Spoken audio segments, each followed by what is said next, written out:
Incredible help to the Kemp Foundation and to so many people. So as you all are getting settled, getting your food, I want to introduce a special young person, and it gives me great pleasure that this is how Ron wanted to design the evening. The young lady I'm about to introduce is Ron Moten's daughter. Her name is Yasmin. She's going into her senior year of high school in Delaware. I'll let her tell you what high school, because I can't remember the name. But when I was growing up, my father was a congressman from Buffalo, New York for 18 years. And my dad loved to embarrass me and call me and my siblings out in the audience. But he was so solicitous of the microphone, he never gave me the opportunity to speak at an event where he was. So Ron, having Yasmin welcome you all, I think is a great way to open this event. So please welcome Yasmin Moten.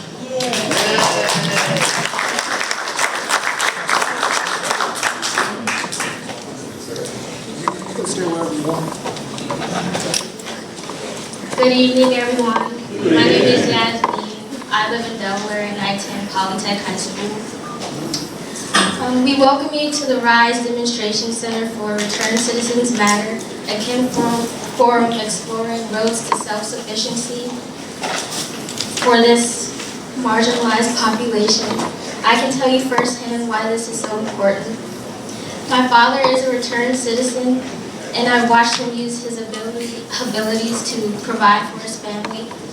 And although he has faced many obstacles, the entrepreneur spirit in him has always kept his flame lit.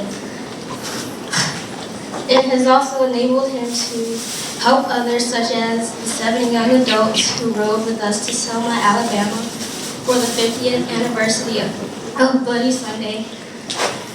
Sorry, I'm kind of nervous. Before I close, I would like to give a special thanks to Mr. Jimmy Kemp for sticking with my father when many turned their backs. And I would also like to thank Congressman Danny Davis for helping make this event possible.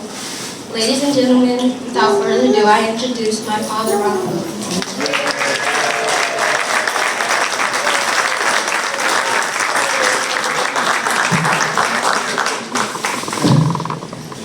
That was Yasmin's first time speaking in public. I first would like to thank Jimmy Kemp and the Honorable Congressmember Danny K. Davis. Jimmy's father, just like Mr. Davis, were our pioneers. He was a pioneer in fighting for people to receive a second chance, because they both understood and understand that this country was built by people who were given a second chance. And many prophets were people who went to prison and came back and led their nation to rise above all type of obstacles. We know that 50% of the people who go to prison or more go to prison for being drug dealers or commit some type of crime or service that was illegal. So we also understand that if we take that same spirit or that same bad habit and turn it into a good habit, then we will have our future entrepreneurs, like the young man over there catering food that just opened up on MLK with a Caribbean restaurant, Caribbean cuisine, citations, where you can turn your pocket ticket into a meal. See how creative we are? Turn your pocket ticket into a meal. And this is so important to me because I know there was a recent article that Courtney Snowden wrote where he explained that small business is only second to government in employing African Americans. So just imagine if we take that, but the problem with it is only 7% of the businesses in America are owned by African Americans. So could you imagine how many more jobs we would have in DC if we took it up to 13%? I'm not even sure that in DC, that 7% of the businesses are owned by African Americans. I don't even think it's that high here. The other thing that they understand is that we got to get rid of these regulations, like where in Southeast DC, we no longer can have vendor's licenses. but there are no vending stands over here. Until Uber, we couldn't drive taxi cabs because there were no permits to get. And these are all things that I watched when I grew up, where I saw African Americans thrive, buy property in this city, send their children through college, and live a prosperous life. So we come here today to say that this is just the beginning. This is not about a bunch of rhetoric, where we just talk today and then tomorrow nothing's done. People like Mr. Davis has authored the Second Chance Act. We have people like Mr. Orange, Councilmember Orange, who just introduced legislation that we're going to fight to get pushed through that will empower returned citizens. And I know he would talk about it.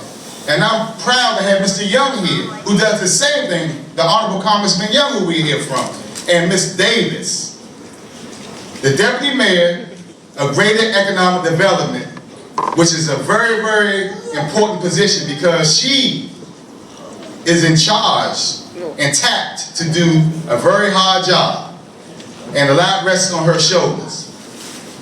Well, we're glad to have you because you're a fighter, and that's what we need. I know you're a fighter. We used to fight each other. And one last person I want to acknowledge in the back, former principal of Baloo Senior High School and the director of African American Affairs and a good friend of mine who's really about the children, Rockland Branch in the back. So, without further ado, I would like to bring up for opening remarks the Honorable, let's give him a standing ovation. Yes, Danny K. Davis. Well, thank you very much. Thank you. Let me just very quickly, first of all, thank Ron for the leadership that he provides. I come from, go ahead. I basically come from what we call the streets in terms of community organizing, community development, people just deciding to do things themselves. Nobody had to authorize them to do it. Nobody had to give them a title. Nobody had to tell them they could do it.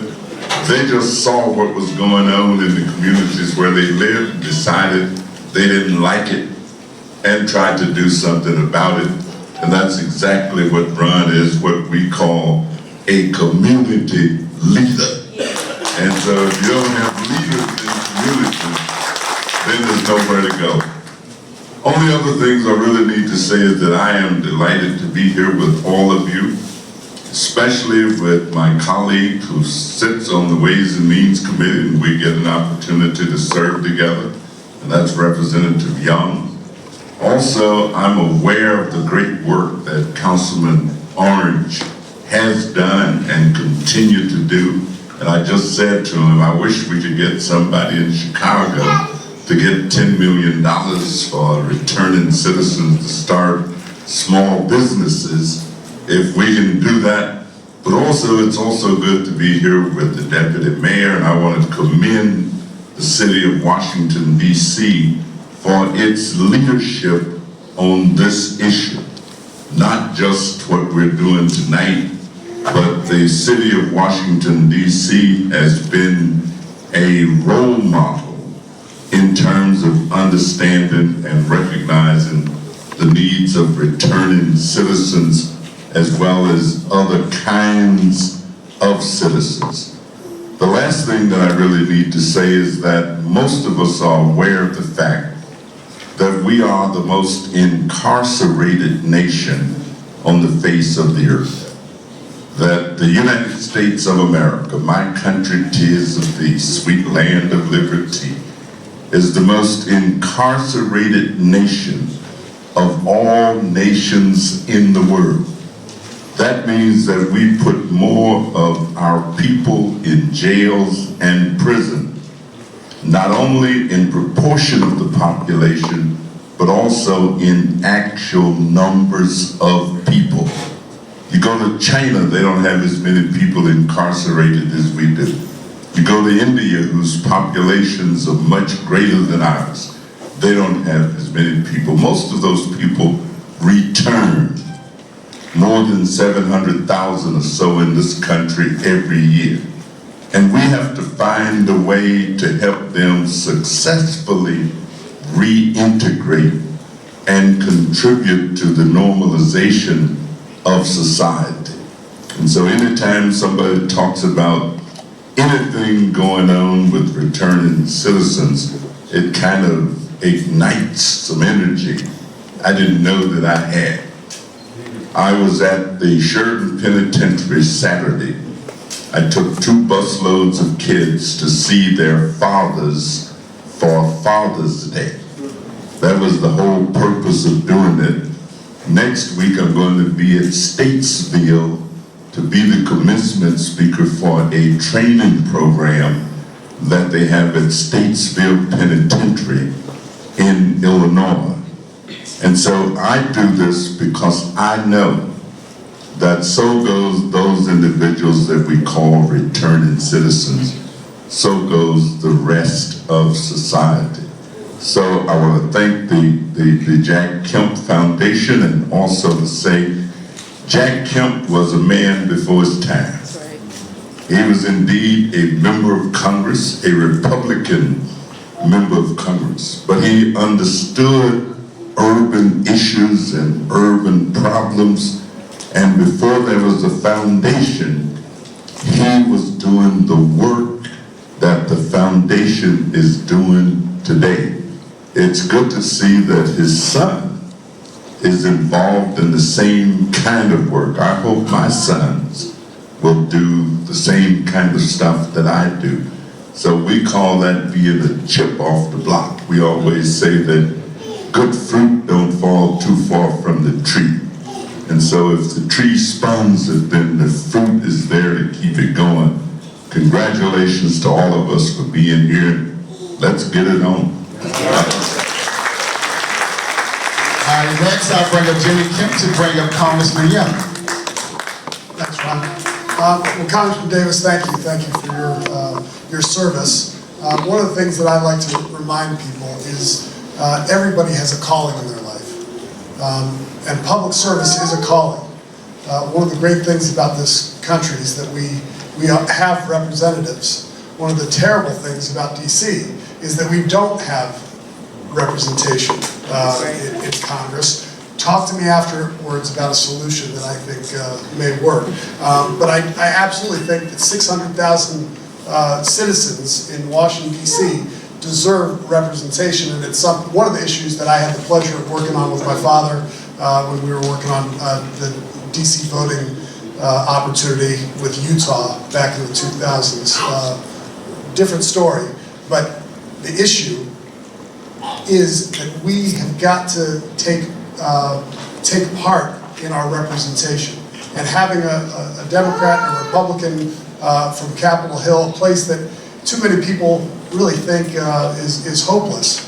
I think tonight, being able to have Ron Moten, a returned citizen, putting this together, have 2 congressmen come, it's an example of what public service is about. So I like to remind people that public service is a high calling, just as each of us has a high calling on our lives, and I appreciate the service of both of you. Congressman Todd Young is in his 3rd term from the state of Indiana. He went to the U.S. Naval Academy, and after his time in Annapolis, he went to the U.S. Marine Corps, and then was honorably discharged as a captain. So Captain Young, it's an honor to have you here. We appreciate your care and concern and your leadership and your willingness to join us on short notice. I just met Congressman Young last week. I'd heard great things about him, but when I told him about this, he said, "Jimmy, I want to be there." So thank you for coming, thank you for caring. Thank you, Jimmy. Thank you. So, thank you, Jimmy, for honoring the legacy of your father, whose leadership to this day inspires me.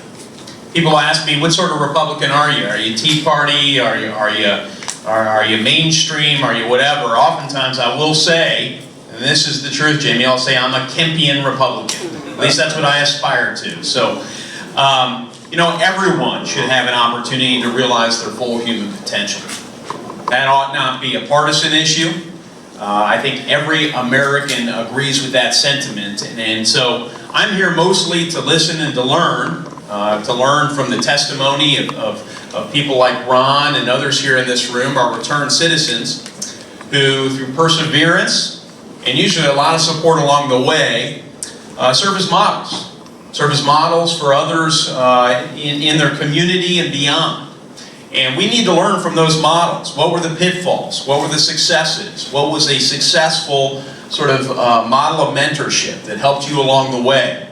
And I think our policymakers would do well to attend more forums like this and listen to folks like you.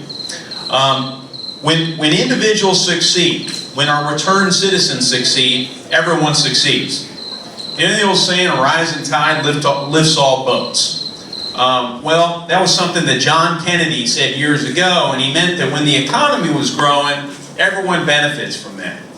And I've come just in the last few years to think that usually that's true, but let's face it, folks, some boats have a hole in them that need a little patching. And it's that boat patching that I think more people on Capitol Hill and our state capitals and our local communities need to be thinking about.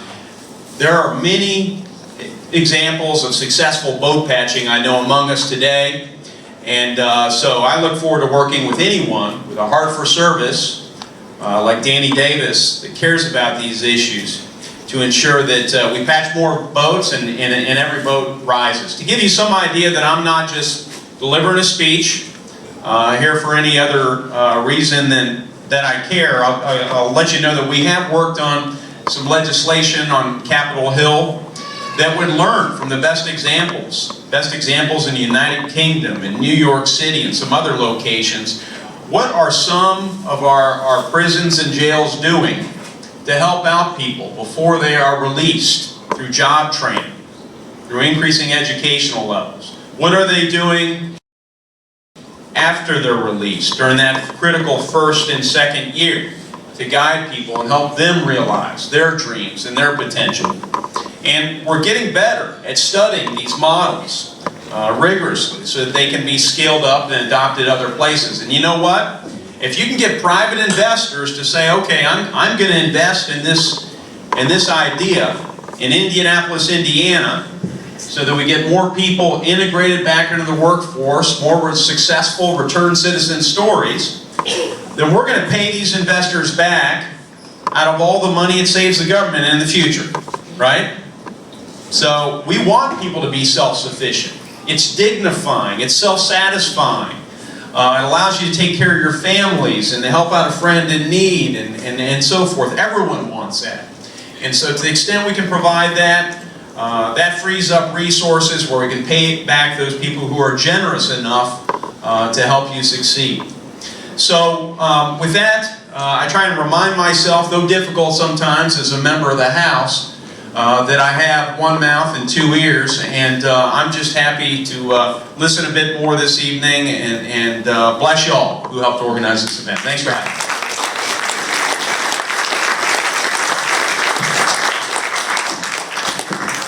Who said miracles can't happen? Two congressmen, two different parties, east of the river. The real capital of Washington, D.C. Next, I'd like to bring up Councilmember Vincent Orange, a fighter for the returned citizen population. Somebody who don't care what people say. And that legislation, are we going to fight for it? Are we going to fight for it? Closed mouths don't get fed, a squeaking wheel don't get what? That's accurate. Well, thank you very much, Ron Moten. Thank you for inviting me. It's definitely an honor to be here with Congressman Davis, Congressman Todd, Jimmy Kemp, and all the others who worked to bring this together. Also pleased to be here with our new Deputy Mayor for economic opportunity, Courtney Snowden, and of course with all of you as well. You know, returning citizens have done well in this city. And we just need to provide more opportunities for more of them to do well in this city. And we've done things such as we now have the minimum wage, which will be up to $11.50 next year. And we'll never have to debate minimum wage again because the legislation I introduced indicates that it will rise pursuant to the Consumer Price Index. So we don't have to go through all that anymore. We also fought this battle of the living wage, which I introduced that legislation in 2006, $11.75 per hour in 2006. A couple administrations followed the law and increased it a couple times. Then it got stuck on $12.50. I guess they were waiting for me to come back in the office, and y'all elected me back in the office, so I got right back on it. Like, what happened to the raise? And so we finally got them to increase it to $13.60 per hour a year ago. But we said, well, wait a minute, we think you owe about 1,400 and odd some people about $2 million. Let's at least make it retroactive for this fiscal year, even if you don't go all the way back.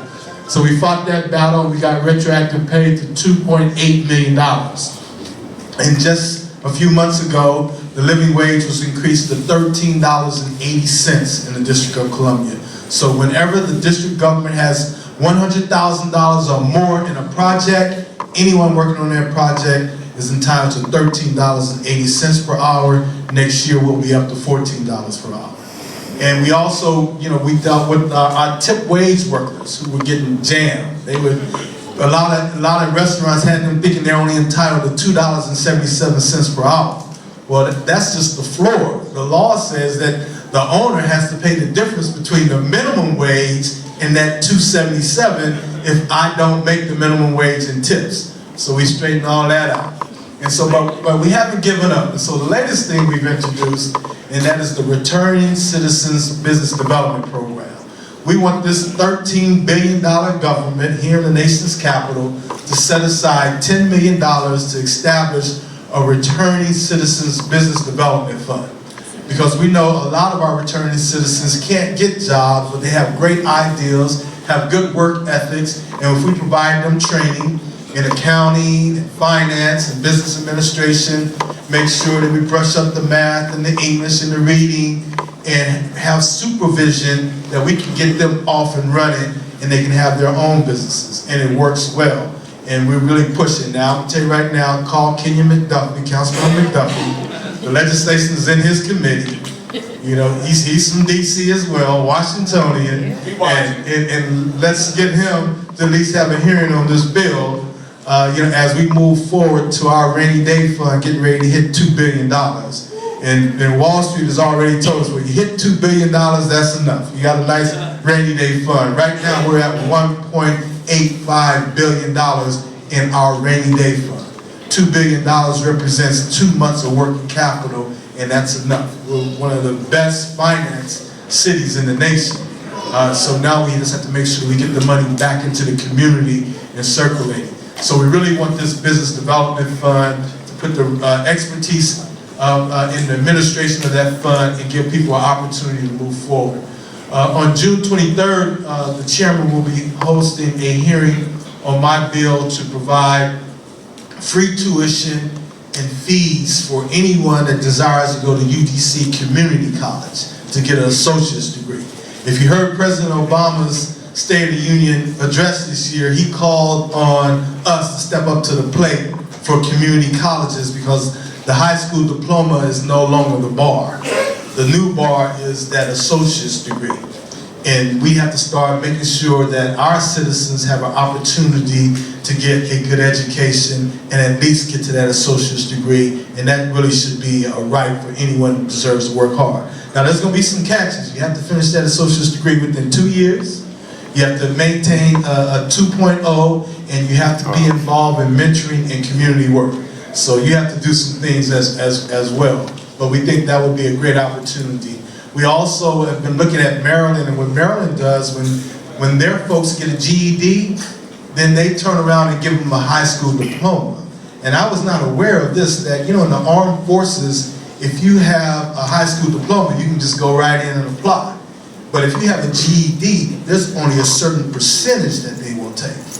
And so Maryland has been providing high school diploma to the people that have GEDs for quite some time. District government, we need to catch up. And and especially since the GED requirements have become more rigorous, they are tough these days.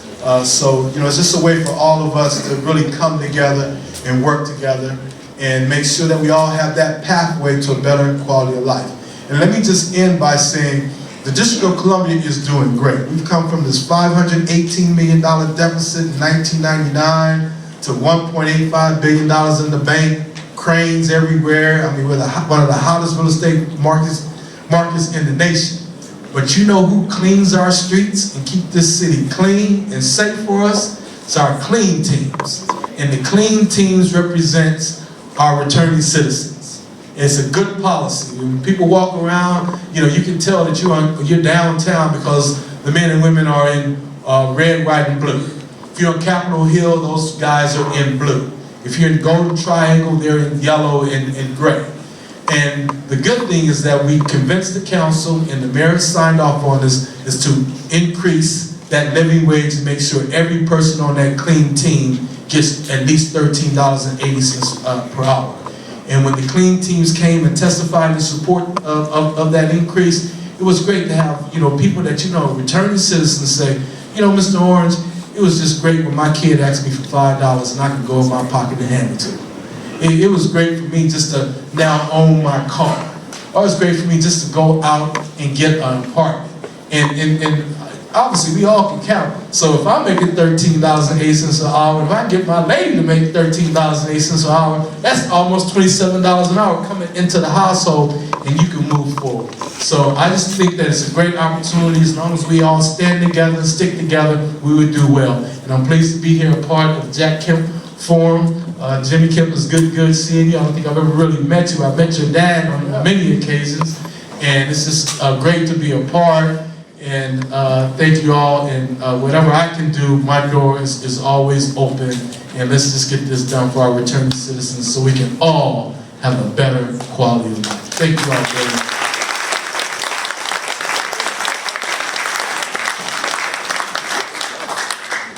So I know Congressman Young has to leave. He made a last-minute adjustment in his schedule. And on that very point, I asked Ron if I could come up real quick as I introduce the Director of Economic Development here in the city to come up next. But the reason we're here is to talk about returned citizens and how to get returned citizens engaged and active and contributing to the economy. And we're going to hear in a little while from a gentleman who works for the author of this book. And I want to share one quick paragraph about this book that is in line with what you're talking about, Councilmember Orange. This book is called Entrepreneurial Strengths Finder. And what's great about this country, when it's working the way that it's supposed to, which we all know it has not always, but the ideals to which we are aspiring are that anybody who has the will, the desire, can make their way in life for themselves and improve their place in society for their children. And so this is a book that talks about what is needed in our country. We certainly have tried all sorts of government programs, lots of private initiatives, but this is a paragraph that hit me hard when I was reading this on the plane back to DC this morning. City leaders have to be deadly serious about new business startups and entrepreneurship, the future of your city, and the fate of the American economy. Not to mention the country's standing in the world depend on it. Half of all jobs are in small businesses, according to the Small Business Administration, and they create approximately 65% of the new jobs. And it is great to have a program where you've got returning citizens helping clean the streets. But we also want returning citizens to use their entrepreneurial skills, their God-given gifts, which are described in this book. There are 10 of them, and there's an assessment tool in here that helps each of us figure out where we fit on kind of the entrepreneurial scale. Doesn't mean everybody is going to be an entrepreneur, but certainly many folks who ended up in prison, they ended up there because they're great entrepreneurs. Maybe not quite good enough because they got caught. Today. It's an honor to be here, certainly with all these folks in this front row, but certainly all of you as well. Now, here's a story, Jimmy, that you probably have never heard. My dad played football with your dad. Oh, he did? I didn't know that. He did, yes, you did know that. Now, here's the thing. There was a moment in time where I flirted with being a Republican. It was in high school, don't judge me, right? And you're not. And my dad said, well, if you are a Jack Kemp Republican, then I will be able to deal with it. That was only half true. We'll talk about that later.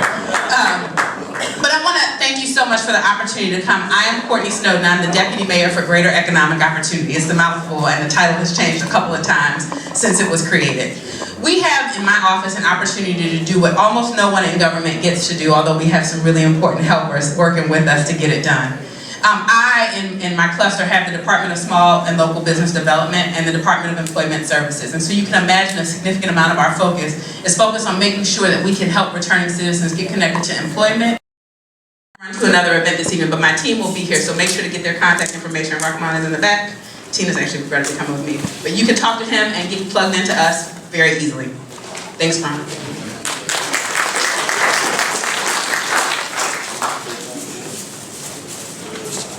I'm just figuring out where my dad and her dad were. They played together in Buffalo. Yeah.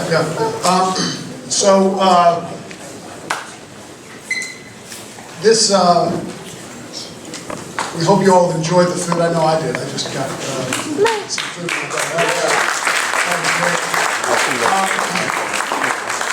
So you all are great.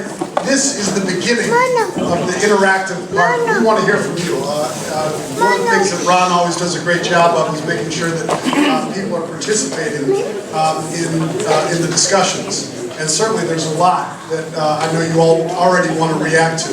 But I do want to introduce someone who's going to come up and give some remarks about the importance of entrepreneurship, of small entrepreneurial strengths finder, and his research has shown him that job creation is our weapon in this global economy. Not to defeat and diminish other countries. They didn't have a special degree, right? These aren't people who got a college degree and that's why they're a successful entrepreneur. In fact, we find almost no association whatsoever between levels of education and success as an entrepreneur. And I'm not saying education isn't important, don't misunderstand me. But there are people who have talents that if they apply them in the right way are just going to be very successful at starting and building a business. And what we've learned, not just in studying successful entrepreneurs, but any role that we've studied the best truck drivers in the world, we've studied their strengths every day. They're God-given, innate talents every day. Ask yourself this question. It's the most important question in the world. I don't care if you're 14, 40, 80, in school, retired, and working. Do you have a chance to do what you're best at each day? That is the single most important question for everybody in this room. Do you have a chance to do what you're best at each day? If you say yes to that, I guarantee you are somebody who's successful in whatever it is that you're doing. So here's the thing we've learned about this. People don't develop through their weaknesses. They develop through their strengths. You got that one too? She's plugging that into Google right now. People don't develop through their weaknesses. They develop through their strengths. Here's the thing, if you focus on your weaknesses, the things that don't come naturally to you, the best you're going to do is become average. That's the absolute best you can expect. Now, I'm not saying if you can't read that you don't learn how to read. That's not the kind of weakness I'm talking about. The things that come naturally to you, if you develop them, there's no limit to where you go with them. But if you focus on your weaknesses, the best you can hope for is to be average. So here's the important thing. You think about schools, you think about how we look at people and organizations. Every one of us, every morning, has a choice, and that's this. We can either look at people through a deficit-based lens, or we can look at them through an asset-based lens. What do I mean? We can either choose to focus on what's wrong with them, or we can choose to focus on what's strong about them. And if you think about what we're doing in schools, this is the same problem we have everywhere. This isn't just about prison and returned citizens. This is a problem in schools because less than 50% of the students in our schools today have a chance to do what they're best at each. All new jobs come from startups. And by the way, you don't have to have a college degree or an advanced degree to start a business. That might help in certain respects.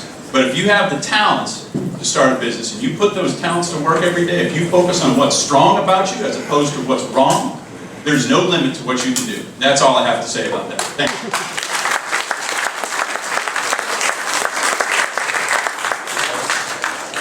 We're going to take some quick questions. Does anybody have any questions before we bring up our first panel? This is where it's supposed to be interactive. So yeah, you get the first lead off hit. Reform. Reform. Do you look it up? Do you Google it on there? It's not a very exciting word. It's not a very exciting word. I mean, in simple terms, it's to change something in a negative way. That's kind of the connotation that it has, right? It's not a very motivating and inspiring word. But yeah, when you get a hold of Google or dictionary, check it out. It's got a pretty ugly definition. Yes, sir. You said re-inspire, re-engage, not reform. What would you define the difference between reformed and transformed? As in transformation, which is transforming into a lifestyle that one is not accustomed to. And the other thing is, would you support entrepreneurship becoming a part of the high school curriculum where it's taught in our DC public schools? Because I went to a global economic summit a couple of years ago, and it said that entrepreneurship was the means of surviving in a changing global economy. So again, yeah, in short, we're not doing enough in schools to provide pathways for a lot of different talents, right? If you just think, so this is one thing we've learned about talent. Talent is like a fingerprint. Every single person on the planet has a unique talent signature. The key is whether you use those talents to do something.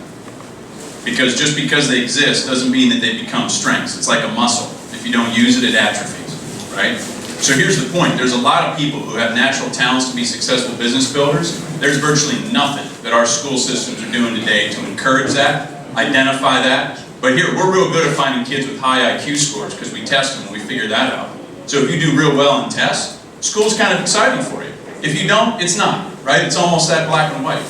But if you were to think about what else we're good at, we're good at identifying great athletes because we have talent scouts that are looking for that.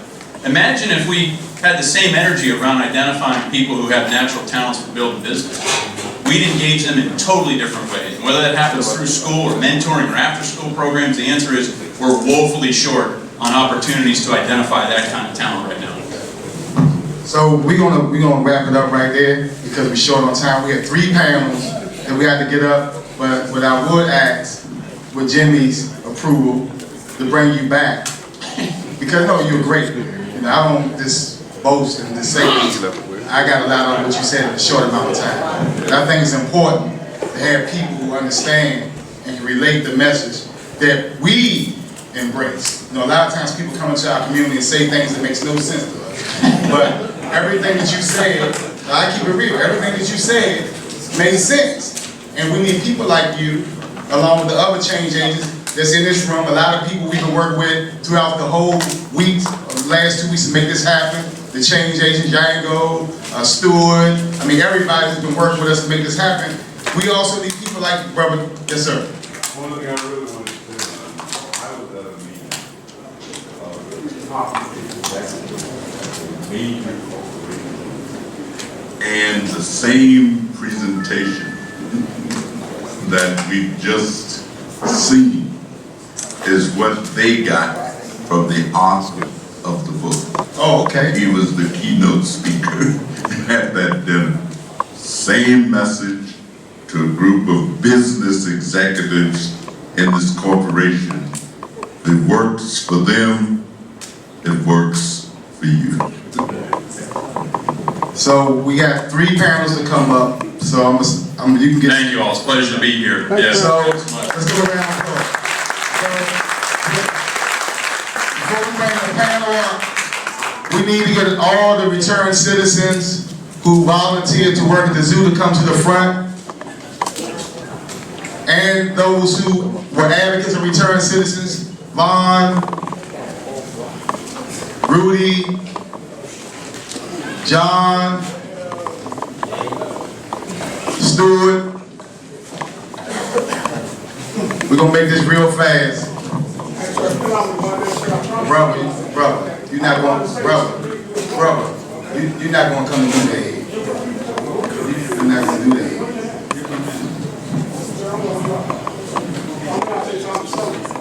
I see some teenagers right there. I like to talk to them. About life, being a leader. How about that? Y'all like that? Being a mentor. We need help. We need help. I have a lot to say. I'm sorry, Ron, what are we doing? The awards. Oh, the awards. Where are they? We're not gonna bring the awards, we just need to speak, we run out of time. Okay, so we wanted to recognize these men. Sir, we're going to give you a chance to talk. Oh yes, yeah. We had people who had to leave, and so we just wanted to get them up here and recognize them for the work, because these men all showed up at the zoo and helped make sure that. Who wants to describe what you all did real quick? I agree. And despite what any media may have said, we didn't have any issues of it. We had a really good time, and the young kids enjoyed themselves, and we actually enjoyed hanging out with them. So that's what this is all about right here. And I think it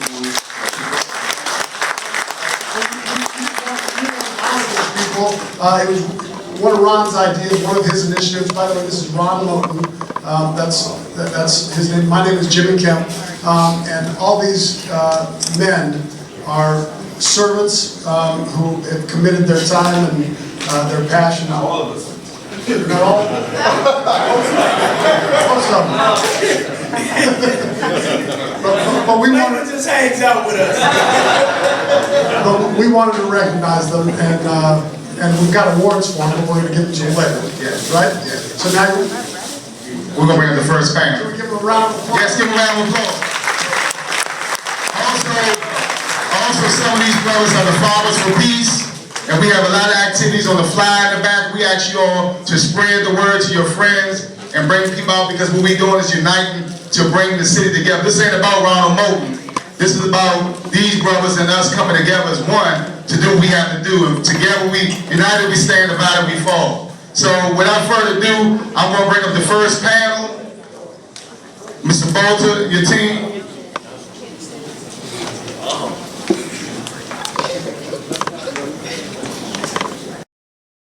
People as far as Baltimore coming. So I'm asking people to come inside who want to stay and shut the door so we can be respectful to people who came to give us something good.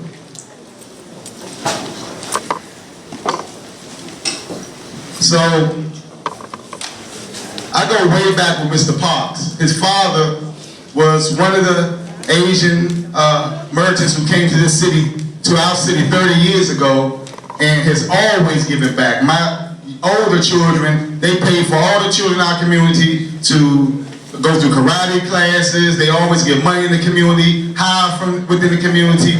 And instead of him going to be a rich guy, he started a non-profit. He's a devoted Christian. And Mr. Bob Bolter from Faith Works, I met him at Hartford, an initiative that we did together. We're dealing with violence. We did the gangs, they did the community building with all the people in the community. And it was solid, and we got results. So what's good about this is we had people in a program where they were getting stipends. And I'm gonna leave it at that. But one thing I want to say is somebody started from the bottom and then they made it out of Hopkins because of this program. And that's what the housing programs were supposed to be about. So we want to go fast, but I want you all to give us example of what happened. tell the story, and we're going to take some questions. And also, how many of y'all heard of HUD 3? Section 3 in HUD, so I'm sorry. So just so you know, most of us are where we at a lot of times because we don't have knowledge of what's there. So Section 3 is supposed to give opportunities for anybody who lives in public housing where 51% of the business employees are from public housing or 35% of the employees are from public housing.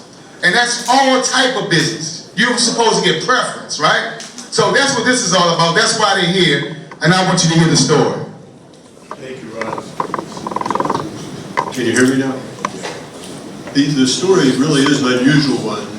It happened around Potomac Gardens and Hopkins Apartments, and this is mainly in 2009, 2010.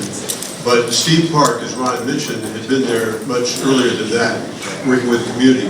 What we're going to do is just take about a minute and a half to just say a word about what each of us, for the role we played here, and then open up to questions that Ron will mediate. FaithWorks is a nonprofit group. We got to know some of the resident leaders at those two apartment properties, Potomac Gardens and Hopkins on Capitol Hill. And there was a playground that was so torn up because it had been vandalized that the housing authority had to tear it down because it was unsafe. It was a whole big property with no playground, a lot of kids. So the first thing that happened, and no one got anything for it, was organizing a little team of groups, nonprofit groups, church groups, others in the community, to rebuild that playground. And it became a terrific success. What we thought was going to scrape together about $25,000, maybe $50,000 to get parts, Mayor Fenty got involved, and we actually had well over $400,000 by the time it was all done. But no one got paid a penny for putting that playground together. It was an amazing project. That's what began to build some trust, relationships, and friendships there. What was totally unexpected was, you may remember, back in 08, 09, there was a lot of crime, a lot of vandalism, a lot of things being stolen from homes, I think mostly up and down 15th Street, southeast from Capitol Hill. And what happened was there was funding that emerged from the Department of Justice. It went through several nonprofits, a national nonprofit, a regional nonprofit, Southwest Washington Family Strengthening Collaborative, and then down to 4 neighborhoods. We were the nonprofit who was selected to coordinate this project in that neighborhood on Capitol Hill. There were about 15 different... He was mentioning that he wanted to start a landscaping program, and, you know, Dave and Blake here, I had known them for many years because they had supported Little Lights, they had donated to Little Lights, they had our kids come to their house for a little retreat, and so they were friends of Little Lights, and I said, oh, I know a business, a family who runs a family business in landscaping, you should talk with them. And so I introduced the Dunleavys to Bob, and so that's how they got involved. So maybe I'll pass it along to them to just share from their perspective. I myself am the son of an entrepreneur. I love all the stuff that was said earlier, and I've seen the benefits of that in my own life, and so we decided if there's a group of people that want to learn something that we know how to do, let's give them tools to learn how to do that. And so we got brought down to Potomac Gardens, and that's where we met guys like Antonio and Henry, guys that really wanted to learn and wanted something better for themselves and for their families. So let me pass it to you guys and tell us where you're from. Basically, we started, like you saying, just want to learn a trade, landscaping. Like that was my thing I want to learn, and we started doing that. And the success that came from that was that we had a great supporting cast that would help us out with anything. And it seemed like every day before we finished working, I would always stop by the office, to check in with Bob, and see how everything is doing. And we're just concerned about my job. Then like you say, we can pay a stipend, just to learn. But the hard work paid off because our first year we got our first contract with DC Housing with the manager at Potomac Gardens, who gave us the first shot you know, to do the lawn around there. And these guys here, Dave and Blake, who helped us donate the equipment, which we appreciate that from you guys, who really got us started to do the work. And after doing the work, like a month later, we went rock bottom. Like we square one, you know, we started, you know, just basically like going down here. I was looking around and see the guys beside me, and everybody had a look of failure on their face. So in my eyes, I look at them and it hurt me. It was like somebody out of the group got to step up and make something happen. And that's when we met Steve, and Steve, a Little Lights took in and took us over underneath their company. And 4 years later, Clean Green, we moving strong. And you know, the success from that is like whatever you do, no matter how hard it is.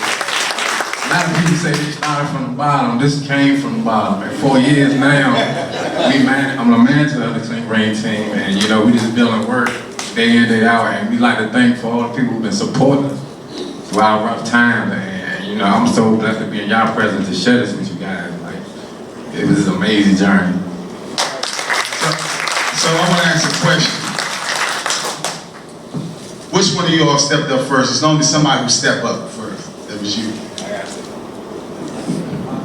I mean, I stepped up first because, you know, everybody was looking for me to do all the work, like to do all the talking like I do now. So it's like, I guess God was meant to be.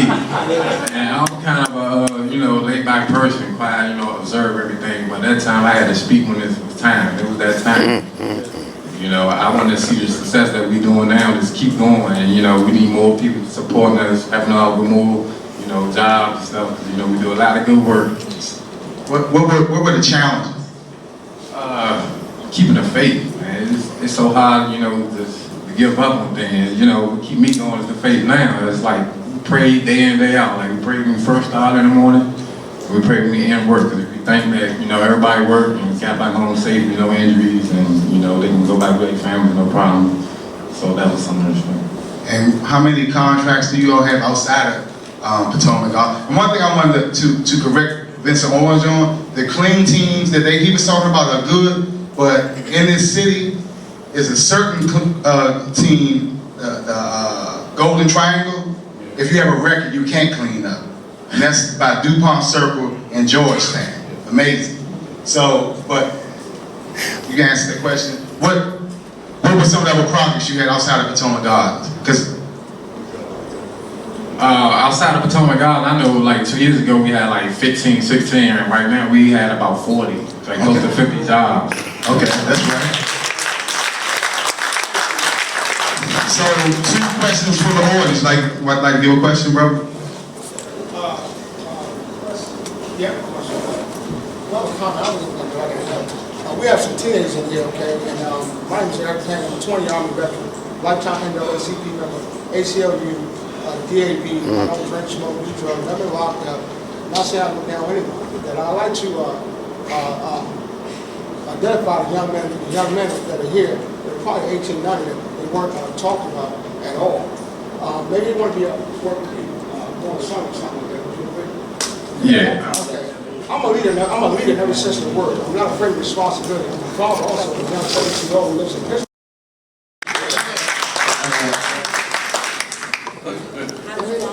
What's your name, young man? My name is Bobby Garner, and I was just saying I actually got the job because I grew up in the neighborhood around there, and like they needed a little help, like with the little kids, like 9, like 5 to 9. About a year. Yeah, and it was a good experience. I learned a lot. I learned a lot of different things. So we see mentorship does work, opportunity does work, and being creative does work. So why don't we have a million things like this going on? People want to do what's right, but if they don't have the opportunities to do what's right, or like this business, let's give this business a round of applause. Because to me, the best thing for my brother's keeper, and I say this to Republicans, I'm a Republican, most people don't know that. If you really care about my people, come here and teach my people and empower my people to do what you're talking about. But until you do that, don't say nothing to me. I mean that, because I believe in the principles But when you block people or don't empower people to do what you do well or to see the opportunity, you're not right either. So we gotta really, pull things together. There's good things on both sides, Republicans and Democrats. But we gotta create opportunity like this. This is what works. I had an organization that had 60 brothers working every day that nobody would hire until politics got into it. And after my company went down, guess what? All of them got jobs. Because they had the skill set, they were empowered, they believed in themselves, and I made the community believe in them because they saw the outcomes of their work. And that's what we need. So we'd like to thank you all for coming up. We're going to do more of this. Let's give them all a round of applause. Come on up. Kenise Hughes. Ideal Visions. Let me sit down. So I'll tell you a little bit about both of them. This sister right here, and can y'all, Dan, shut that door for me. This sister right here is a go-getter, right? Every time I see her, she hustling, right? And one day I was talking to her about finding me a returned citizen, and when I found out she was a returned citizen, right? The other young man is Trayon Warren. It's a young guy I work with. He was with a gang called Check It. They used to terrorize Gallery Place. Now they started their own clothing line. There's a big documentary about to come out on him. And he's always dependable. This guy's gonna be special. Because one thing, hey Dan, shut that door. One thing that you have to know is, it can be 200 of them. But it's only gonna be a few that are really leaders. And the leaders are the ones that are gonna step up and lead. And that's what this young man, I'm so proud of him because I've seen him grow so much over the last 3 years. So I'll start with Kenise, and you can give a little bit about yourself and your company. How's everybody doing today? I'm Kenise Hughes. I'm the owner and operator of Ideal Visions. Notice I said operator because I sweat, I put in work too. Let's see. At one point in time, it was never thought of at Ideal Visions. I had a lot of life-hindering moments in my life that kind of hindered me from doing things. Teenage pregnancies, run-ins with the law, run away, a whole lot of different things. I had my son, and year after year, I ended up giving him birthday parties, and they were getting bigger and better, and they were a success. By the way, Ideal Visions is an event rental company, and we do full event party planning. People started events, and I started off with 1 moon bounce, 4 mascots, and 3 concessions. As of last year, Ideal Visions became the face of KP events, quadrupling my inventory. Let's see, I volunteer in the community with the kids football team. Let's see, we do a whole lot of different things, but I want to say 72% of Americans dream of owning their own business. Only 40% of them really, they want to do the business because it's something that they want to do, and that's what I did. One thing I can say is take advantage of your talents, make it work, push for success, don't be afraid to leap. Babe Ruth, he's not known for 1,330 strikes. He's known for 714 home runs. So keep on pushing.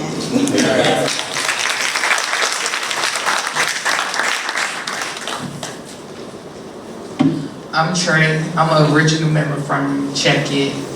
And I'll tell y'all a little about me. When we first started, it was 2008. When we first started, we started off with 20 originals. And then from that we went to over 60. And that was all males at first. And then we grew from 60, went on to 100 and up. So where I'm at now, everyone still, like, if I go around DC, everyone still know who I am. We did a big transformation in our life. A lot of us are working. And a lot of us that I didn't even think that would be working to have a job, they have jobs now. Me, I went off to school. I graduated from high school, went to Job Corps, finished Job Corps, and I came back to DC. When I came back to DC, I got hired on the job the very next week. I came back to DC on the end of the week, and by the next week, I had already had the job. Besides that, we working on, we have our own clothing line coming out soon. Y'all, for information, Ron will have the more information for that. We have our own documentary that'll be soon coming on TV. They work on hours around the clock working on that, and just a lot of other things that we working on. The big change that we doing. And I just want to say, these young people went from being attacked to being attackers, and they were marginalized. They were kicked out of school in the 8th grade, a lot of them, and a lot of bad things happened to them. But all we look at is what you see come out of them, but you don't see what went into them. And now they're in the process of healing, because we know hurt people, and heal people, heal people. So what they're doing is with their clothing line, they're going to be giving a percentage back to their population that they once were, and become mentors themselves. And my thing is, I believe in teaching people to do what I did. I'm 45 years old. I'm not going to be 70 years going around talking about I'm squashing beefs, hustling the people. You do that when you're young. Now it's time for me to teach. And it's time for them to grow. And as long as they want to absorb it, because everybody's not going to absorb it. And in America, the time we live in right now, we really don't have time to waste on people who don't want to absorb it. But those who want to take it in, we got to make sure we support them and uplift them. So I'll start with you, sister. What were your challenges? My challenges was I had a lack of support system. My aunt raised me. My mom was doing other things. My dad was making other kids. So I had lack of support system. I pretty much raised myself, other than my aunt, you know, letting me stay with her. So that was pretty much tough. Where did that entrepreneurship spirit come from? I realized that I had somebody depending on me. You know, I couldn't depend on nobody else, not even working for somebody else, because it's been times that I had worked at a job and my hours were cut to the point where I couldn't even afford to, you know, pay my rent. So therefore, I was like, I had to do something. Do you have any suggestions or wisdom you would like to give anybody else that you didn't talk about? Like I said, keep pushing. You know, you gotta show, you gotta brand yourself, sell yourself. Ideal Visions is my baby, and once I make it all the way to the top, I know I'm gonna share some tips, because I raised that baby, you know, along with my son, because I pretty much raised myself too. But you know, just keep pushing. Never give up. Never. And I want to say, Clay, when I asked him this question, he lost his mother. He had to take care, you know, he took care of his mother, right? And now he's on his own, has his own place. And everyone in the whole family depended on me. Like I was Nation Bank, the Nation Bank. And planning a funeral is hard when you don't have no money. And what people don't know is I learned so much planning that funeral, and I wanted to help other people. Because within the time losing my mother, every week it was a different death. And what people don't know is during that time, the check-in lost someone too. So it was a week after each other. So my friend lost his aunt. My mother went first, my friend went second, and my friend aunt went third. All weeks behind each other. So there was 3 funerals in the same month of each other. And that was a wake-up call for me. Because no one had money, no one knew where to get them from. I didn't know how to plan a funeral. I was giving up. Because at that time, I was still in school. I was still in Job Corps. So I had to make a decision to give up on Job Corps or to stay. And because I knew my mother wanted me to stay, I stayed and I finished. And with doing that, finishing that, so I had during that time, I planned a funeral and was still in school at the same time. So I'm up in Baltimore, back in DC, up in Baltimore, back in DC, like every day. And I just knew that I had to change. So doing everything for as far as the documentary, because I didn't want to do it at first. I just didn't see no interest in it. And that was a way for us to actually be ourselves on camera and express how we feel, and everything was just real. We didn't have to hold back on anything. And that's just a way for people to believe us, because no one believed in us, because they heard so much bad on the check-in and the things that they were doing, but they never would say all the good things we were doing. Like no one ever said, talked about everything, how we help people and everything. And I've been helping people since my mother been gone. And before my mother been gone, my mother had 6 kids, and I was the only one taking care of her and being in school at the same time. So, and can you tell them how, when the opportunities came, the fashion shows, about the church, to let you do certain things, how that opened the eyes of a lot of the people with you to see, because he always was a visionary, but some people couldn't see. But when they start seeing the lights, the action, the cameras, the opportunities, tell them how that affected some of the people around you. When we first started, we went to one church. I will not say the name. We went to one church, and it was about 6 of us. And in that church service, it was specifically talking about gay people. And what we didn't understand was why every service when we come into this church, it's about gay people. And as we went around and we put money in the collection plate, and we was talking, we wasn't talking, but every one of us, he hugged us and gave us a hug and said, God bless you. But he hugged no one else. But when we went to Reverend Tony Lee Church, he was the first one, that's where we was accepted at. We got to sell out shirts in his church over and over again. He's located at Iverson in the bottom of Iverson. When we first, he was the first one to actually open his doors up to us and we sold our shirts and our stuff in his church. And we attended his church every Sunday after that. But he was the first they was the first ones that actually accepted us into their home, because no one would accept us because they heard so much bad about us. So when we came, everybody looked at us like, oh Lord, they were scared. But we wasn't bad people, and that's how it grew. So when you've been around us, you actually get to know who we are, and we're not bad people. All right, is there anything else you all want to say before I bring up the next panel? Oh, question. Anybody have any questions for him? All right, all the way in the back. Hold on, here you go.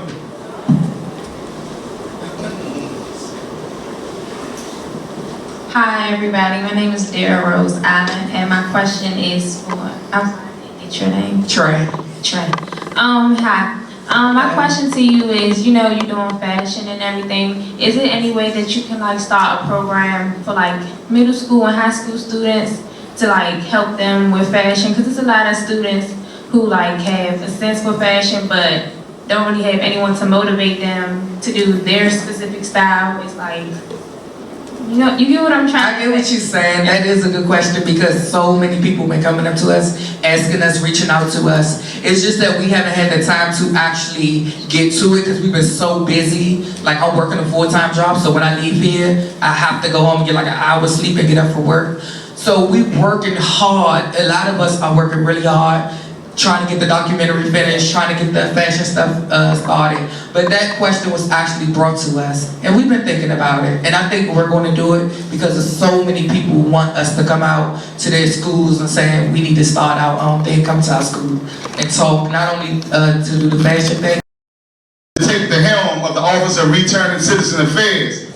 And he also was one of the brothers who advocated to have the laws changed with all of us when we were working about racial relationship and crimes and jobs, right? And this guy is thorough, you know what I'm saying? He's fighting for people a lot of times for little funds. He does civil litigation, and he has several businesses that he has. But he had a felony, a vicious felony, but one of only 2 people in Washington, D.C. to come and get passed by the bar, right? D.C. bar, right? Accepted by the D.C. bar with a felony. So let's give him a round of applause.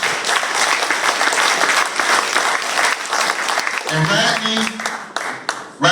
Reverend Rodney Laws, from down to the dust cleaning, and also Brother Chase. I see you came in. Come on up, brother, from Baltimore. These 2 brothers are from Baltimore. See, one thing about me, I never.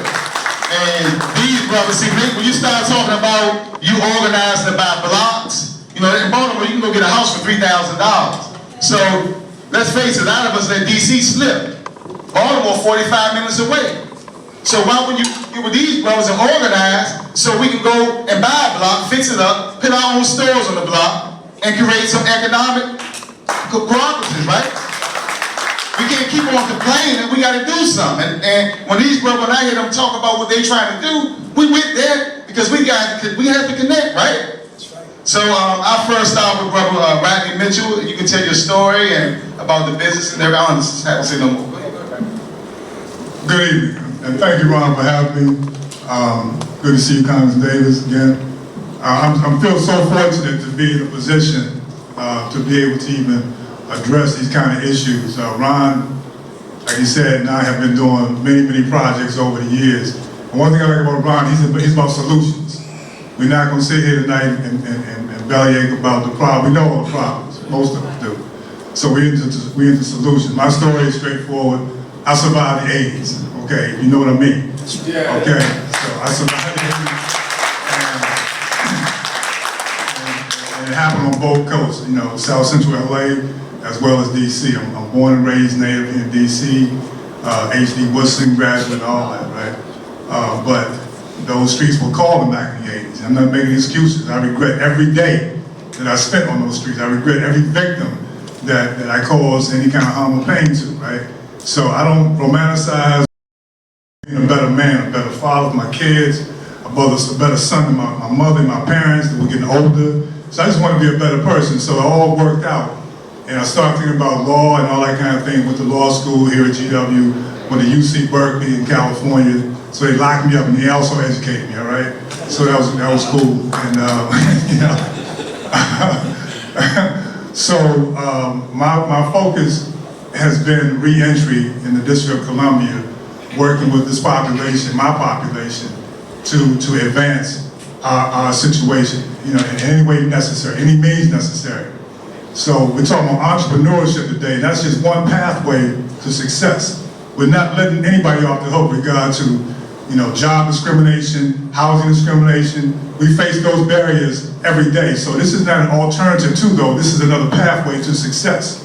One of the things I want to impart upon, you know, my brothers and sisters out there who are trying to get into business is to really understand what's involved in becoming a business person.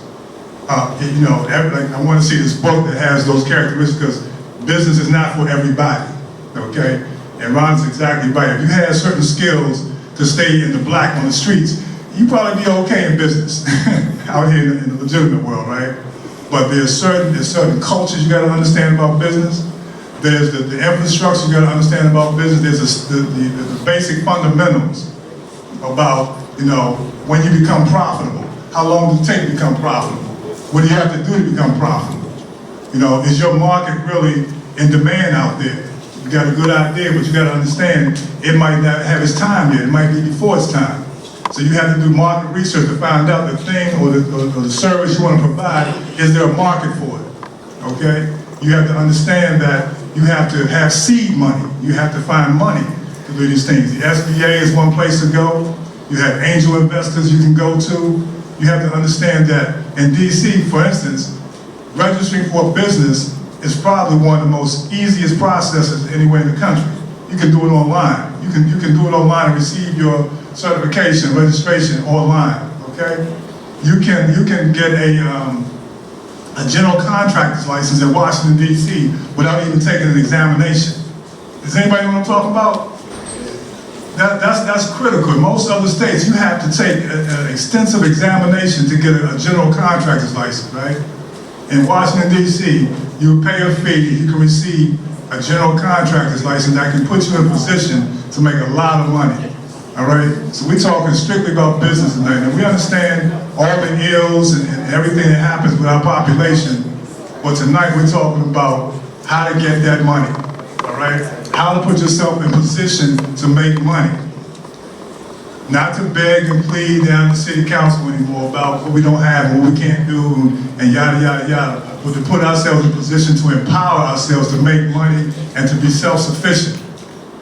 Now again, this is not letting the folks off the hook, because for many years I've been fighting in the area of employment discrimination and housing discrimination for our population. So we're not saying that we don't face that anymore or that we're not going to try to pursue those opportunities, but entrepreneurship is certainly another way to go. I'm going to pass the mic to my panelists.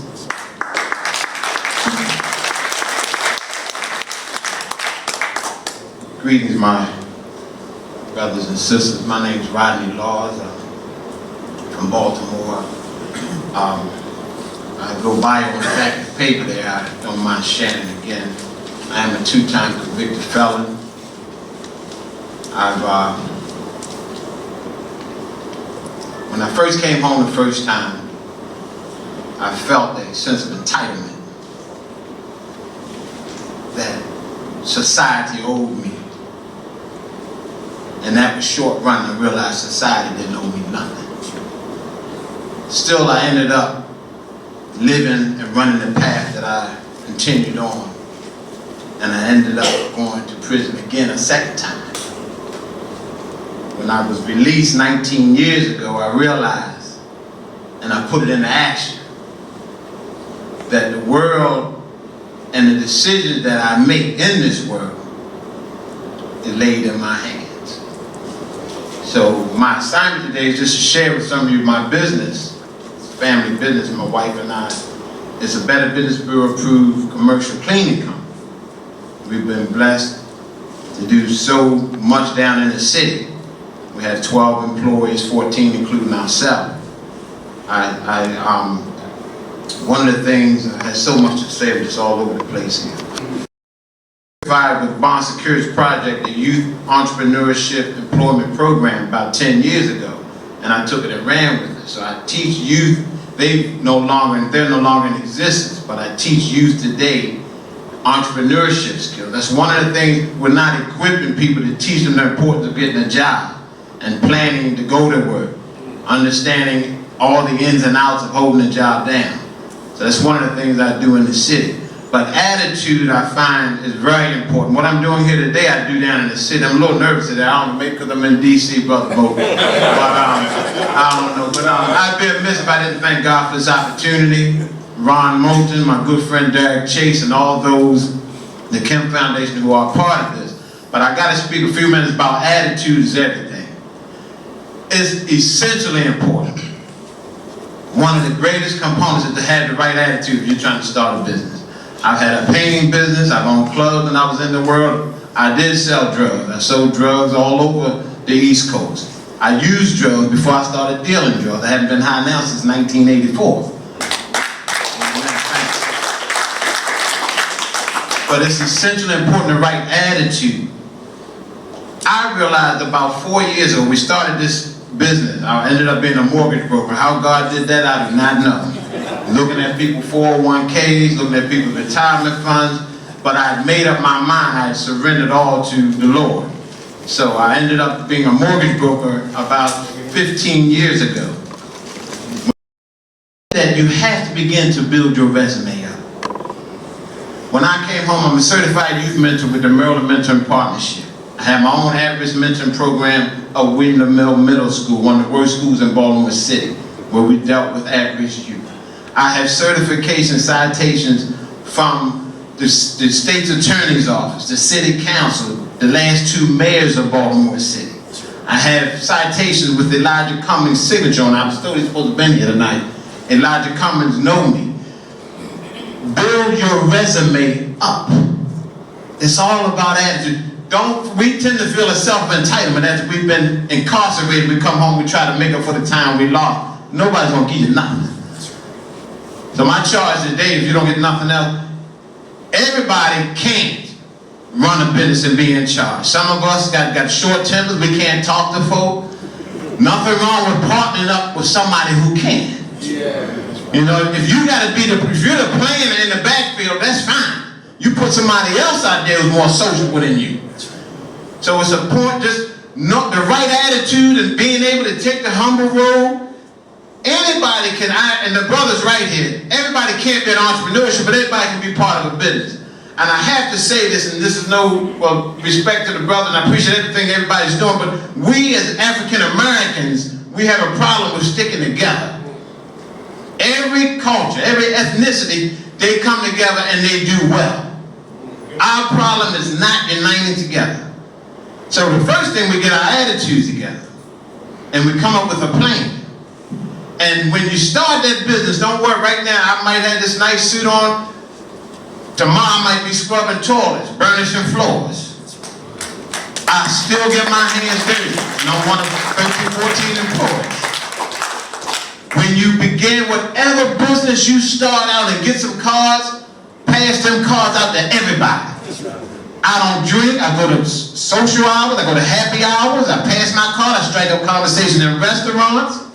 at the gas station. I network with everybody and anybody. You don't know who you're gonna give that card to. If they can't use your business, somebody else can. And one more thing, your disposition is very important. How people perceive you. My help that came, beach stage. Your disposition is essentially important. You have one time to make a good first impression. If you're trying to start a business. I tell people all the time, man, I didn't have a lot. I didn't have nothing when I came uptown 1997, nothing. But I did have an entrepreneurial spirit. I've been hustling all my life, since the age of 9. Soda bottles, metals, everything. Worked in the corner of the store. The young guy's gone, I had a word for them, so I won't talk about that for the sake of time. But I've done everything as a youth, as an adolescent, to work. Go to Goodwill, go to Salvation Army, get you a nice starch shirt, a white shirt or 2 starch. I went and brought khakis, I brought wingtips, cat toes, Salvation Army, Goodwill. A first impression is only going to be a first impression. Thank you. First and foremost, it's definitely an honor to be here in Washington, D.C. You know, Washington, D.C. is kind of a sister city to me, because one of my first businesses was a guy by the name of Raheem Devon. So he didn't call himself Raheem Devon then, he called himself Devon. And Raheem, most people don't really know a lot about Raheem, but Raheem had got shot real bad in Baltimore. He got shot 5 times, left on the street to die. Most people don't know that. Raheem went to college with my wife. And so I came to D.C. really from a cultural perspective, where I was trying to unite the cultural community between Washington, D.C. and Baltimore. I had spent my time at Morgan State University, and at Morgan State University I realized a lot of things. One of the major things is that, as Rodney said, that as a community of people, we need to get our stuff together, all right? I had the opportunity to travel the entire world, and Marcus Garvey was one of my greatest mentors, and Marcus Garvey said, wherever he traveled, you know, wherever there was black people and white people, he said he saw black people on the bottom and white people on the top. And the more and more I traveled, I saw an even greater reality. I saw a reality wherever I went, people were on the bottom of their own struggle, regardless of race, culture, or creed. They were on the bottom of their own struggle. So I created an organization, a corporation called the Universal People Improvement Corporation. All right? And Raheem Devon was my first client. Raheem came to me and said, man, I want to sing. I said, you want to sing? I said, can you sing? He said, yeah. He said, I'll sing. Piece of paper, and we wanted them to do living room concerts in 500 living rooms in this area in Baltimore. And we probably did more than 500. So Raheem's career was built in living room. People wonder why before he had an album out, you know, Raheem had 8 albums out before the Job album came out. You know, we were being played all across the world. All across the world. This little guy, Devon, Raheem Devon, was played all across the world. We did a deal before he had the Job deal with Jazzy Jeff, BBE Records in London. We were on BBC Radio in London, broadcasting the biggest radio station before Job. But I say all this to say is that the main goal in business is to help somebody or help something, help a situation. So you don't need to necessarily know much except for what you want to impact or what you want to help. Me, I have a great love for people, and I believe, you know, my father told me this, and I was telling a friend of mine as we were driving down. My father did 7 years in prison before I was born. My father is not truly my father. That's the truth of the matter. Is my father, who I call my father, is not my father, but he's my father. But my mother met him in prison when she was going with a friend to see her brother. He's my mother's best friend's brother. So when he came out in 1972, I was 1 year old, so the only father that I ever knew was this man. In prison, he had got training right around the turn of the 70s. Bethlehem Steel was all up and down the East Coast, and they were training men in prison to become welders. Right? My father was one of the people who, by the time he was 21, he had spent 7 years in prison. So, you know, that's 60% of his life. I mean, 40% of his life. So, coming out raising me, he always would tell me this. He said, man, I don't want you to use your hands. He said, I want you to use your mind. So my perspective of understanding the world was, how do I use my mind to make money? So I'm a Park Heights guy. Anybody know anything about Baltimore? You know, it's just like Southeast DC. We hustle everything, you know? So with that hustler spirit, I began to see opportunities and began to create opportunities around the things that I wanted to impact. When I got to Morgan State University, I looked at the community, a disconnected, disenfranchised community at college, and I said, wow, man, we got to make a change here. And at this point in time, I was up on my studies real heavy, Nation of Islam, Marcus Garvey. I was in my books real heavy. And there was this white guy, nice guy, beautiful human being. I come to know and respect him later in life. But in my spirit, I was in a war mode. And he was out there selling hot dogs to all these black people every day. I said, man, but you can't sell hot dogs. You gotta be kidding me. You can't sell hot dogs. Somebody gotta sell hot dogs. So that spirit, you know, that I was in at that moment, you know, I went and bought a hot dog cart. Put my hot dog cart right where his hot dog cart was the next day. I'm straight out of Park Heights and mugged him every day. I got my hot dog cart.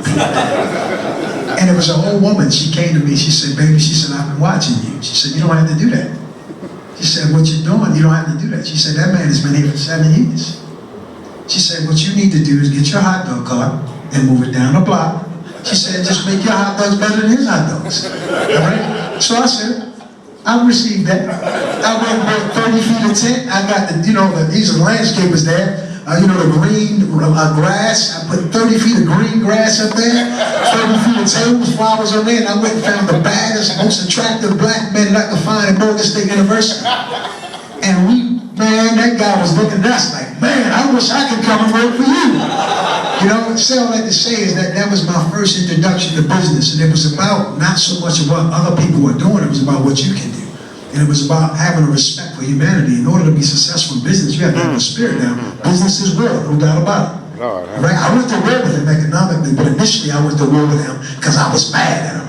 So I went from being mad to understanding I need to provide a service. So I know it's a lot of things being said, but I'll just say this in my conclusion, is just look inside of you, realize what you want to impact in life. All right? Pray, fast, study, read, build relationships, you know. Ultimately, you know, the best guy is to find somebody, find someone or somebody that did what you're doing and follow and do exactly what they do and just come to power. Step by step, step by step, go through the process and live your dreams. Live your dreams. That's my advice. This is a little bit, I'm just gonna make one comment, I'm gonna take the question straight to the floor. But one of the best things you can do is build institution through marriage, right?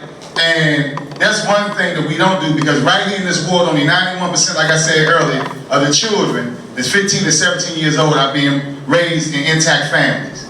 And if you got marriage, you got banking, you understand agriculture, economics, it's nothing that can stop you, spirituality. But I just want you to, for 1 second, touch on your plan that you're working on, that you came up with marriage, and then I'm gonna go to the floor, because I think that's important. When we talk about business, that's, when you look at all the wealthy people in the world, just know most of them are married. A lot of us don't want to accept that, but that's real. And as African Americans, we got to start back embracing that, because marriage is something that will get you through a lot of hard times, through ups and downs. And who want to die lonely anyway? That's right. So again, the first institution is marriage, family, all right? So we created an organization called the International League of Families. And I say it's the International League of Families because, again, what I learned from Marcus Garvey, what I learned in my travels is that people are hurting. The divorce rate in America is over 60% for everybody, across the board. You know, so we say, you know, black children are being raised in single-family households. All children are being raised in single-family households.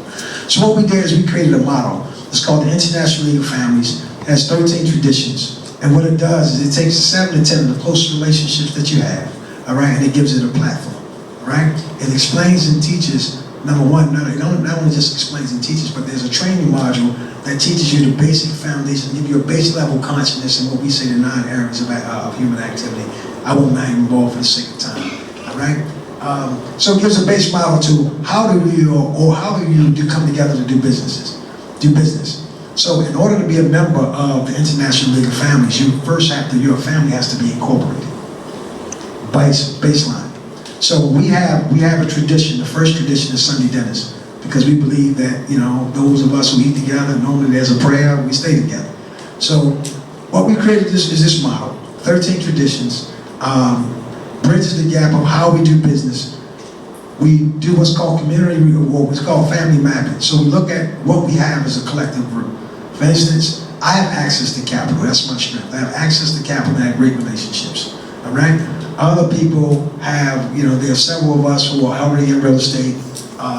One of the businesses that we're doing right now, that we're building right now, is this whole aging population, home health care. So we looked at within our organization who had properties, all right, that they were doing nothing with or were getting very little rent from the properties. So what we're in the process doing is we're transferring those properties into, you know, where the profit margin was you're making $125 a month on your property. Now we're able to put 4 families of four aging people in there under the assisted health care, giving them assisted health care, and now we're able to provide jobs, of course, and that instead of that being $125 a month, now you can make $4,000 to $5,000 a month off that same particular property. So the International League of Family, in short, basic structure is business structure, how you do families, how you do business. The second thing is how do you do politics. So we work to leverage our collective political strength, all right? We identify areas where, you know, there are opportunities, and we pool our resources, we go and we influence that area. We say right now, you know, everybody saw what happened in Baltimore with the uprisings. We created something that's called the Coalition for the Transformation of Better Baltimore, all right? We built a network of 120 organizations where we are going back in and we're remapping the city, mapping the city in terms of the resources. I mean, I don't want to take up too much time. It's a little complicated. You coming back? No worry about what we doing. I'll come back and talk about it. Okay, so with that being said, these brothers have a lot of wisdom. So I start with you, and then brother Uma. Give him the mic. I'm sorry. Hold on. Yeah, y'all can just. Yeah, my name is Benjamin Lomax, and you know, for years I've been listening to the radio over in Virginia. I'm from Virginia, and I've been listening to the radio for years, and it's always Washington, D.C. Y'all doing this, and y'all doing that. We suffering over there too, maybe even greater than the major cities, because we on the other side of the water, if you know what I mean. Things don't happen over there as much as they happen over here. And so, rather than to sit over there and say, hey man, them dudes always getting down over there, I'm coming over here, man, to collect business cards. Because the same type of event that we see here, we need to see it everywhere. Need to see it in Virginia, need to see it in Detroit, need to see it in New York. I became a very different person. One day, somebody asked me, what the hell is wrong with you, man? I know you when you inside. And when you inside, everybody's asking you, how do I do this and how do I do that? And you can break it down. But when you get out here, you can't maintain. So, I went to a program and they taught me a valuable lesson. That valuable lesson is this. Through my inability to accept personal responsibility, I created all my own problems. So I had to begin to work on me. So just to let all of y'all know real quick at one time, I done spent 8 years drug, alcohol, and cigarette free. I done spent 8 years donate my time towards returning citizens organizations in Virginia. I sat on the board of directors of a program called Virginia Cares, which might be the biggest reentry program in Virginia. I sat there and I listened board meeting after board meeting, and they're absolutely positively really doing nothing. So I'm trying to get in the paint and do something. We're going to ask everybody to keep the questions to like at least 2 minutes so we can get a response, because we only got like 10 minutes left. Also, whoever didn't get a book, please sign your name. Mr. Kemp is going to get everybody who asked for a book. Am I right? So we'll get you the books. So sign your name or put a star beside your name if you already signed up, and we guarantee everybody will get a book. Also, when this is over with, I ask you to come up so we can take a group picture with everybody to show solidarity. And also, we're gonna ask you to come back to future meetings because this was just the beginning for a return citizen. We're doing the same thing with our women. I see a sister from the Deltas right here. We're doing our Sisters Keeper soon, and we from some meetings that have happened, right? And we also work with our young people. So we create movements, and we tired of the rhetoric. We have to have some action going on in our community to get a positive reaction. So without further ado, I just want to make a comment and say that I commend everything that you do, all the activities you do. And I don't know you other two brothers, but I know David Chet. I met him in '96. We was at the open mic. And Raheem was also there too. And he was singing there. And I'm saying what we doing in Washington, we have a group called the Brothers Huddle down Bread for the Kitchen. And we're trying to develop our community, get the K2 out to the stores, get our youth to stop killing each other and all that. My name is Humam Abdul Malik. I'm Black and Eyes Incorporated nonprofit. I also do conscious chess moves. And that's the medium that I use to pull the youth, teach them chess, and mentor them. And my group of students, most of them are honor roll students, 4.0. So this is a great thing that you always do. I commend you and David Chess, because I knew you from '96, and everybody's here. This is power. This is our power. And we got to continue that because we got to unify, organize, and develop an infrastructure. And this is the beginning of that for us as human beings and black people, because we need the healing most. Thank you. Thank you. I'll be extremely brief. First, I'd like to thank everybody for coming out. Thank y'all for having this panel. It's much needed. I'm a returned citizen.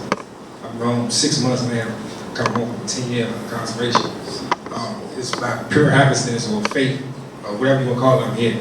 I was cleaning up this morning. My grandma lived with her. She's 88, early stages of dementia. My aunt takes care of her. I'm running the house, helping out, doing much as I can. I'm vacuuming. I see you on TV this morning. And I see returning citizens. I say, oh, I told my aunt, they turned to church 8, real quick, what's going on?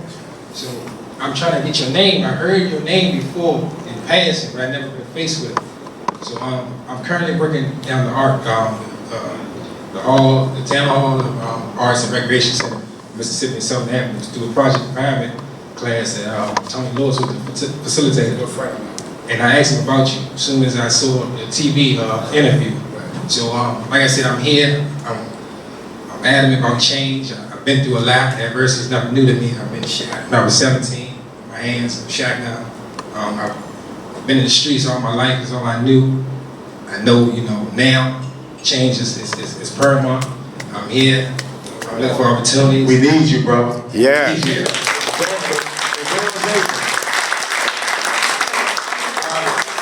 Get the youth in, and then you hoop, and Miss Lyles, and then that'll be it, because we gotta get up out here.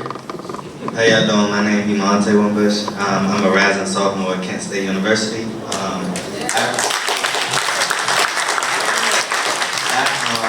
I come from a family where, I have a lot of people who are incarcerated in my family, and I'm the person who kind of sort of changed that norm and went to college, graduated high school, and I'm doing good things. And I recently started a company for me, as far as I'm a fashion stylist and I'm a photographer, so I wanted to kind of sort of get some advice on how you guys, you started your business, and how did you grow your business into the success it is today, and what advice could you give a young man like me to, branch out and do bigger things than I'm doing now? What's your name again, young man? Imonte. Like I said earlier, networking is essentially important. Find people with like talents, like gifts, pursuing what you're pursuing. I tell people all the time, sometimes if you're trying to go somewhere you've never been, you got to begin to do some things you never did. So you got to throw some folk behind the scenes. Like you got your act in order, you're in school, you're sophomore, that's great. Start going to initiatives concerning, and events concerning what you're into. Photography, styling and all that. You got to be around folk with like spirits, and that's what you do. You find some groups that you can be a part of, and that's how I grew my business. I hung out with people that were in cleaning. I went to cleaning seminars. I'm certified with the MBE, that's minority black businesses, hung out. Thing that you're going to do, whether it's passing out cards, networking, you have to learn the difference between marketing and advertising.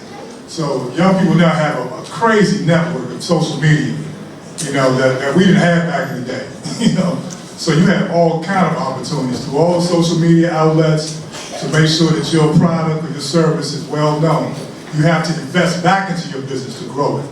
So you can't spend the money, you know, you got to invest the money back into your business. You know what I'm saying? You don't turn a profit sometimes for 5 or 6 years. You know what I mean? So we have to understand the culture of business, and that it's not a get-rich-quick scheme. It's something that you build over time, right? And you market, and you advertise, and you market, you advertise, and you blue in the face. And you still might not get a profit margin that you want. You understand what a profit margin means. You know, all those kind of business essentials you have to understand. But you keep working hard, I guarantee you'll get it, but you have to work smart as well. We're gonna take a last question.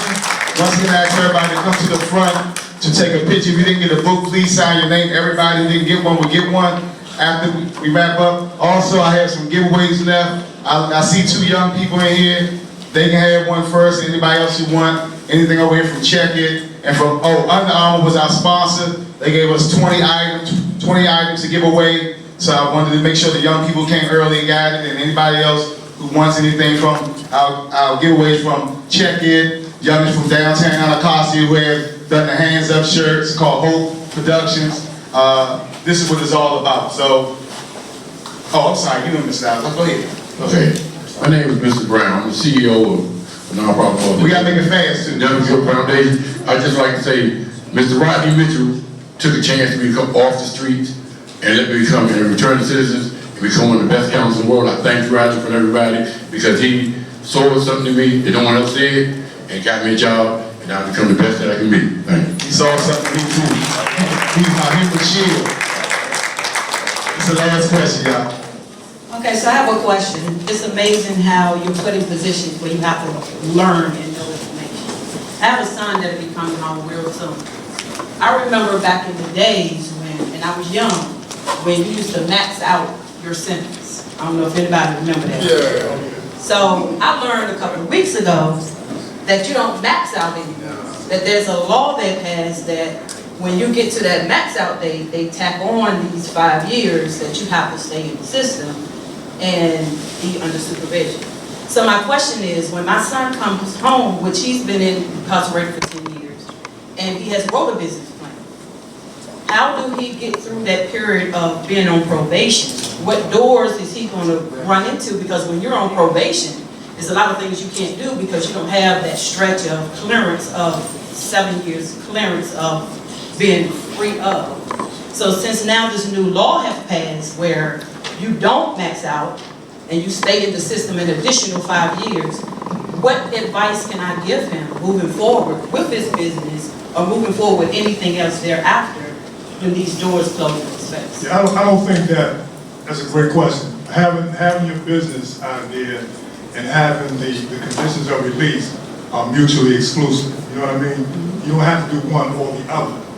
I think that there's a way for him to pursue his business goals and to satisfy his conditions of release. Because you're exactly right. We don't max out anymore. We have public law, we come back to halfway houses, et cetera, et cetera, et cetera. But I don't think those two are mutually exclusive. In fact, honestly, by the time he comes home and reorient to society, family, community, he'll be well on his way to get his business plan underway. You see what I'm saying? Sometimes we need a little buffer time to get ourselves back acclimated to society before we jump right into a business plan. Because there's a lot of work. See, anytime you talk about returning citizens, we have to talk about the social things that go along with it. It's not just coming home and jumping into a business plan. You got to get yourself prepared, get your head back in the game. Because many things have changed over those years. So I would encourage you to continue to support your son in his business ideas, but understand there's some prep work that has to happen beforehand, and they're not mutually exclusive. So, I'm gonna let Congressman Davis. Well, I think you should connect with some of the different organizations that are established to assist individuals to re-enter. That's what they're really all about. That's what the bill that we were able to get past the Second Chance Act. What it does is provide money to organizations. And so I would suggest that he connect with some of these organizations. Just go to them and they can assist him. And that way he's not functioning alone. He's got some help. That's what they're for. The only other thing I would say, it's really just been a great evening in terms of listening. And there are so many similarities. There's a man in my community where I live who started shining shoes with a kid walking down the street. His name is James Cole. He has a business called Shine King.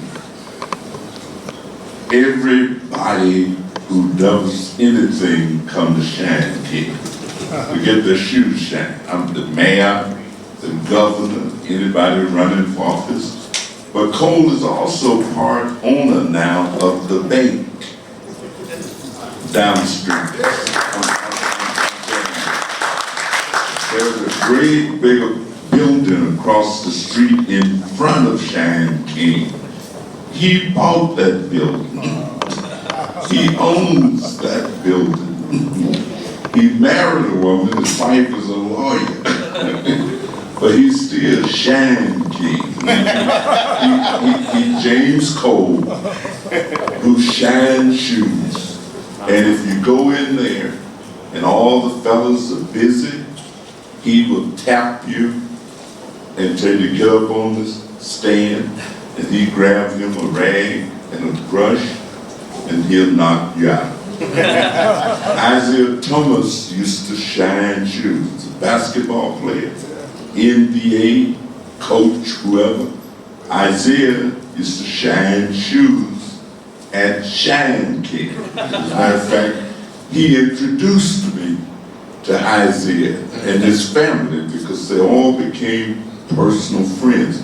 So start any way you want to start, wherever you start. But first of all, believe that you're going to be able to do it. And don't worry about how menial it might be. I always say that if a task is once begun, never leave till it's done. Be the labor, great or small. Do it well, or not at all.